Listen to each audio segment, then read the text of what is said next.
The UN nuclear agency says it will cost more than $8 million to verify that Iran is sticking to the terms of its new nuclear agreement with the West.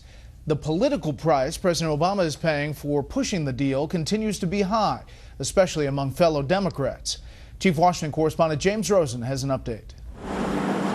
Locked in a battle with lawmakers from both parties over whether Congress should hold off imposing new sanctions on Iran as a 6-month nuclear accord with that country takes effect Monday, the White House this week deployed a new weapon, General James Clapper, Director of National Intelligence. The administration declassified a letter Clapper sent last month to the Democratic chairs of the Senate Armed Services, Banking, and Intelligence Committees, weighing in on the sanctions debate on behalf of the nation's 16 spy agencies. But the only evidence Clapper cited was a single statement by Iran's foreign minister declaring the deal dead if new sanctions are imposed.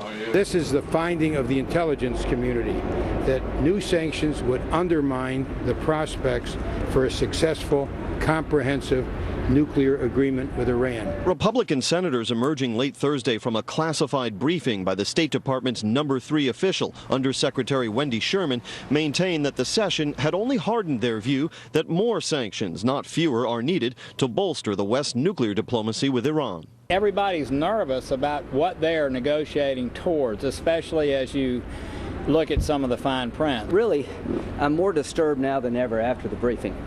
The end game being contemplated is not even in the ballpark of what I would consider an end game. Chief among lawmakers' concerns is that while Iran can continue enriching uranium to limited levels during the 6-month window of heightened scrutiny by UN nuclear inspectors, the West will be affording immediate sanctions relief to the Islamic Republic, and already the regime in Tehran is finding it easier to export crude oil to and purchase critical supplies of fertilizer from countries in the European Union, on the subcontinent, and across the Far East.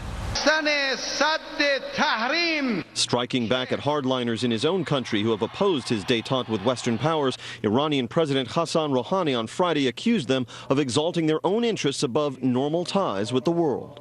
The immediate effect and benefit of the deal was that it made clear to the world that the Islamic Republic of Iran had nothing to hide regarding nuclear technology. Lawmakers here at home did say that Undersecretary Sherman was able to persuade them that reports out of Tehran about the existence of some kind of informal side deal with Iran, separate from the text disseminated to members of Congress here, are false. Brett? James, thank you. Secretary of State John Kerry is warning Syria's government that it must accept the goal of next week's peace conference in achieving a political transition. Kerry says President Bashar Assad cannot be part of the solution, the political solution there. Assad has resisted all calls for his departure. Next week's conference will be held in Geneva, Switzerland. A suicide bomber attacked a gathering of anti-Al-Qaeda militia today in Ramadi, murdering 3. Extremists killed at least 5 people in Anbar province in Iraq. The resurgence of Al-Qaeda has Iraq's leadership asking the U.S. for help.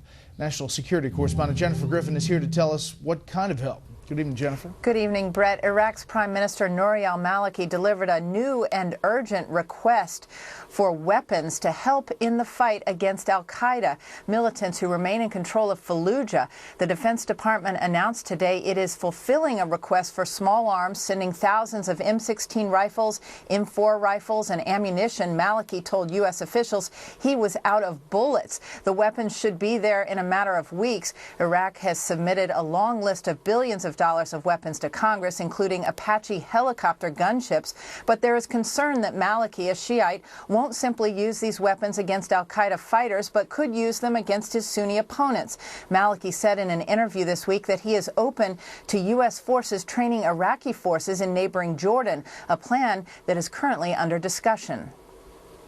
We will keep working with Congress to, as quickly as possible, get more things, for lack of a more technical term, more materials to the Iraqi government they can use in this fight. At a breakfast roundtable this morning, former Defense Secretary Robert Gates said the U.S. should provide the Iraqis weapons. I think if I were sitting in the Situation Room today, I would recommend that we offer the Maliki government a wide range of military assistance, both equipment and training. But I would be very explicit about conditioning it on his outreach to the Sunnis. One of the reasons the U.S. has so little leverage in Iraq was the failure of the Obama administration to sign a Status of Forces Agreement, or SOFA, which would have allowed U.S. counterterrorism forces to stay after the end of the war. Gates explains one reason they did not get an agreement with Maliki. Quote, Petraeus told me an Iranian brigadier general had been arrested in Iraq for bribing Iraqi legislators, with $250,000 each to vote against the SOFA. The administration is now trying to regain some of that leverage by selling Iraq weapons it needs to fight al-Qaeda. Brett? Jennifer Griffin live at the Pentagon. Jennifer, thank you. Well, what should the U.S. do about Iraq?